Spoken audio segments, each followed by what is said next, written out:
Unlisted market या कहीं unlisted shares के अराउंड बहुत कंफ्यूजन है, बहुत सारे डाउट्स हैं। इवन लोगों को जानना भी है, लोग इंटरेस्टेड भी हैं, लेकिन ज़्यादा क्लैरिटी नहीं है, ज़्यादा इन्फॉर्मेशन अवेलेबल नहीं है।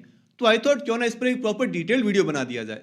तो देखिए, आज के इस वीडियो में मैं आपको बताऊंगा कि अनलिस्टेड मार्केट क्या होता है, फिर उनमें अनलिस्टेड शेयर्स क्या क्या कॉन्सेप्ट है, कैसे उन शेयर्स की बाइंग और सेलिंग होती है, क्या रिस्क इन्वॉल्व है, क्या बेनिफिट्स हैं, और साथ ही वो कौन से इंपॉर्टेंट पॉइंट्स हैं जो कि अनलिस्टेड मार्केट को लेकर हमें ध्यान में रखने हैं। और ये सब कुछ जानने के लिए आपको क्या करना है, बस इस वीडियो के अंत तक बने रहें। देखिए, जब भी किसी कंपनी को पैसों की जरूरत होती है, फंड्स की रिक्वायरमेंट होती है, तो उनके लिए एक सिंपल सा प्रोसीजर ये है कि वो अपना आईपीओ लाते हैं, पब्लिक को शेयर सेल करते हैं और मार्केट में लिस्ट हो जाते हैं। फिर हम एनएससी और बीएससी के थ्रू उनके शेयर्स खरीद और बेच सकते हैं, जो कि नॉर्मल लिस्टेड कंपनीज होती है। तो वो तो हुई लिस्टेड कंपनीज। लेकिन जिन कंपनीज का आईपीओ नहीं आता, जिनके शेयर्स पब्लिकली अवेलेबल नहीं है, चाहे किसी भी रीजन से, वो कंपनीज अभी तक पब्लिक नहीं हुई है, या जो कंपनी अपने आईपीओ के लिए प्रिपेयर कर भी रही है लेकिन आईपीओ अभी तक मार्केट में नहीं आया है, वो सब होती है अनलिस्टेड कंपनीज। और उनके शेयर्स होते हैं अनलिस्टेड शेयर्स। और ये जो अनलिस्टेड शेयर्स है, ये जहां ट्रेड होते हैं, जहां इनकी बाइंग और सेलिंग होती है, उस पूरे इकोसिस्टम को कहते हैं अनलिस्टेड मार्केट। जैसे अगर मैं आपको कुछ फेमस एग्जांपल दे दूं, तो एक तो एनएससी का आपने बहुत कुछ सुन रखा होगा, अभी एनएससी का आईपीओ आने वाला है, तो वो फिलहाल एक अनलिस्टेड कंपनी, उसके शेयर्स आपको अनलिस्टेड मार्केट में मिल जाएंगे। या फिर जैसे सीएसके हैं, चेन्नई सुपर किंग्स, या फिर जेरोदा है, या बोट है, ऐसी बहुत सारी कंपनीज हैं जो कि फिलहाल अनलिस्टेड हैं और जिनके शेयर्स अनलिस्टेड मार्केट में ट्रेड कर रहे हैं। अब हालांकि सीएसके या फिर जेरोदा, इनका आईपीओ कोई प्लान नहीं है, लेकिन जैसे एनएससी हो गया, बोट है, या फिर ओयो रूम्स है, ये वो कंपनीज हैं जिन्होंने अपना डीआरएसपी फाइल कर दिया, जिनके आईपीओ की बातें चल रही है। तो इनके शेयर्स भी आपको अनलिस्टेड मार्केट में मिल जाएंगे आईपीओ से पहले। जबकि अभी हम पब्लिकली बने कि एनएससी और बीएससी पर इनके शेयर्स नहीं खरीद सकते, क्योंकि ये कंपनीज अभी तक लिस्ट नहीं हुई है। लेकिन अगर आपको इनके शेयर्स परचेज करने ही है, तो एकमात्र ऑप्शन है अनलिस्टेड मार्केट का, जहां इनके शेयर्स हम अभी फिलहाल ट्रेड कर सकते हैं, बाइंग और सेलिंग उनकी चल रही है। अब यहाँ एक सबसे बड़ा कंफ्यूजन ये है कि भाई, जब ये कंपनीज मार्केट में लिस्ट ही नहीं हुई है, तो इनके शेयर्स कहाँ से आ गए। तो देखिए, इन शेयर्स का जो एक सबसे बड़ा मेन सोर्स होता है, वो तो एम्प्लॉयज को जो ईसॉप्स मिलते हैं, वो एम्प्लॉयज अपने शेयर्स अनलिस्टेड मार्केट में सेल कर देते हैं। तो पहला सोर्स तो हुआ एम्प्लॉयज को ईसॉप्स का।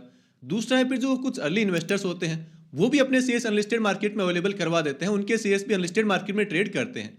या फिर कुछ प्रमोटर्स भी अनलिस्टेड मार्केट के थ्रू अपने शेयर्स ही मार्केट में सेल करते हैं, पब्लिक को सेल करते हैं। तो ये तो सारे वो सोर्सेज हैं जहां से अनलिस्टेड मार्केट में शेयर्स आते हैं। और ये सारे जो शेयर्स हैं, ये बाकायदा सीडीएस और एनएसडीएल से ऑथोराइज भी होते हैं।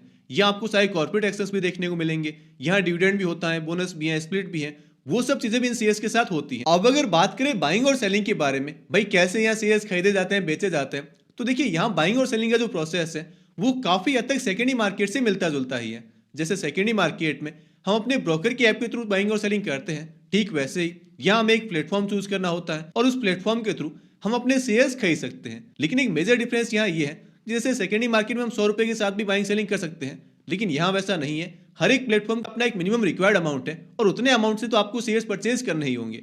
और अगर बात करें सेलिंग के बारे में, वैसे एक डिफरेंस ये भी है कि जैसे सेकेंडरी मार्केट में हमने आज शेयर्स परचेज किया और कल हमारे डीमैट अकाउंट में वो शो करना स्टार्ट कर देते हैं, लेकिन यहाँ अनलिस्टेड मार्केट में हो सकता है कि 3-4 दिन का वक्त लग भी जाए। तो ये वो है ना कि यहाँ हैंड टू हैंड आपके डीमैट अकाउंट में शेयर्स नहीं आएंगे, 2-3 दिन का, 2-3 ट्रेडिंग डेज का टाइम लग जाता है। और अगर बात करें सेलिंग के बारे में, तो एक सबसे बड़ी प्रॉब्लम यहाँ है कि यहाँ लिक्विडिटी का बहुत इश्यू होता है।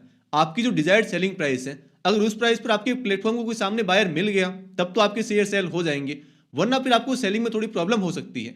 तो एक यही सबसे बड़ा ड्रॉडाउन भी है अनलिस्टेड मार्केट का, कि हो सकता है कि आपको सामने कोई सेलर ना मिले और आपको थोड़ा लंबा वेट भी करना पड़ सकता है अपने शेयर सेल करने के लिए। तो ये बात हुई बाइंग और सेलिंग के बारे में।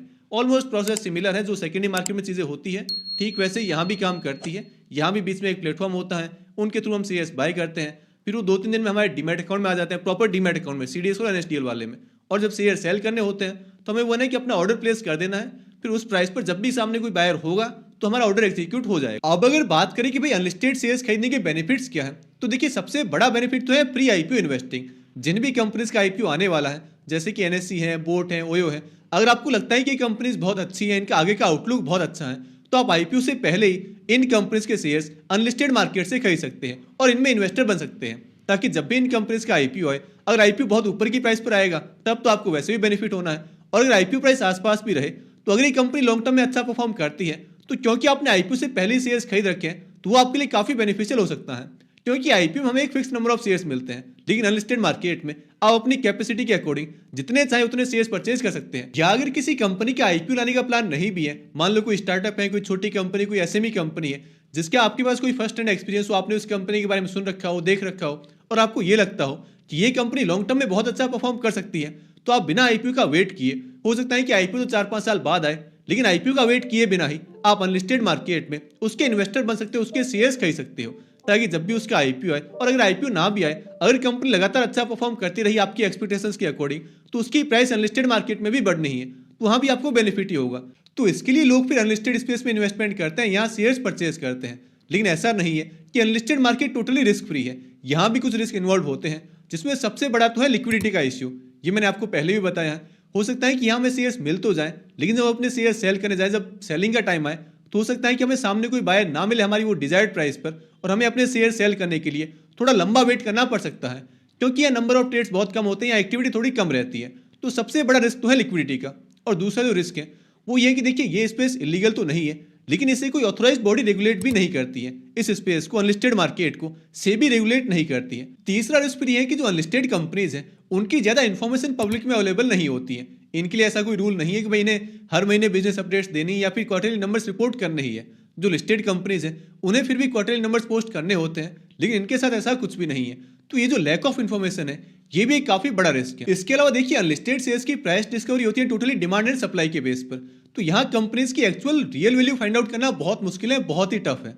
कई बार ऐसा भी हुआ है कि अनलिस्टेड मार्केट में तो शेयर प्राइस बहुत ऊपर है और आईपीओ प्राइस उससे बहुत नीचे भी रही है। तो ये भी एक काफी बड़ा रिस्क है इसमें कि यार हो सकता है कि हमें एक्चुअल वैल्यू ना मिले। बहुत सारे प्लेटफॉर्म पर अलग अलग प्राइस भी चलती है कंपनीज की, तो ये सब चीजें आपको ध्यान में रखनी है। और अगर एक सबसे बड़ा पॉइंट जो कि आपको है ना कि माइंड में रखना ही अनलिस्टेड मार्केट में आने से पहले, वो ये है कि अनलिस्टेड मार्केट में हमारे लिए एक लॉक इन पीरियड भी होता है। ऐसा नहीं कि आपने आज शेयर परचेज की, आईपीओ और आपने शेयर सेल कर दिए प्री ओपन टाइम में या 2-4 दिन के अंदर, ऐसा पॉसिबल नहीं होगा। अगर आपने किसी मेनबोर्ड कंपनी के शेयर्स खरीद रखे हैं अनलिस्टेड मार्केट में और उस कंपनी का आईपीओ आता है, वो कंपनी लिस्ट होती है, तो लिस्टिंग के बाद अगले 6 महीने तक आप अपने शेयर सेल नहीं कर पाएंगे। आपके लिए 6 महीने का लॉक इन पीरियड होगा। और अगर वो एसएमई कंपनी, एसएमई आईपीओ है, तो लिस्टिंग के बाद अगले 1 साल तक आपको शेयर सेल करने को नहीं मिलेंगे। शेयर्स आपके डीमैट अकाउंट में ही होंगे, लेकिन आप सेल नहीं कर पाएंगे, क्योंकि मेनबोर्ड आईपीओ में 6 महीने और एसएमई आईपीओ में आपको 1 साल का लॉक इन पीरियड झेलना होगा। तो ये बात आपको खास ध्यान में रखनी है। तो अब तक आई गेस अनलिस्टेड मार्केट के बारे में हमने काफी कुछ तो कवर कर लिया है। अब देखिए, नो डाउट ये मार्केट एक्साइटिंग तो बहुत है, लेकिन जितना एक्साइटिंग है उतना रिस्की भी है। तो अगर आप अभी एक कंप्लीटली बिगिनर हो, तब तो मैं आपको यही सजेस्ट करूंगा भाई अभी तो आप सेकेंडरी मार्केट को ही एक्सप्लोर कीजिए। लेकिन अगर आपको मार्केट में थोड़ा बहुत टाइम हो गया और आपको ये वाला फ्लेवर भी टेस्ट करना है और आपका रिस्क एपिटाइट बढ़ गया है मार्केट में, आप थोड़ा बहुत रिस्क ले सकते हो, तो उसके लिए आप यहाँ भी थोड़ा बहुत इन्वेस्टमेंट कर सकते हैं। तो दोस्तों, अगर आपको आज के इस वीडियो से कुछ नया सीखने को मिला है, आपको वीडियो पसंद आया है, तो आप इस वीडियो को लाइक जरूर कर दें और चैनल को सब्सक्राइब भी कर लें, ताकि आपको आगे भी ऐसी और वीडियोज मिलते रहें। और हाँ, आईपीओ मार्केट की रेगुलर अपडेट्स के लिए भाई आज कौन सा आईपीओ ओपन हो रहा है, किसकी जीएमपी कितनी है, कौन सा आईपीओ कितना सब्सक्राइब हुआ है, इन सब के लिए आप मेरे टेलीग्राम चैनल जरूर ज्वाइन कर लें। इसका लिंक भी नीचे डिस्क्रिप्शन बॉक्स में ही दिया हुआ है। हमारी फिर मुलाकात होगी अगले वीडियो में, तब तक के लिए गुड बाय।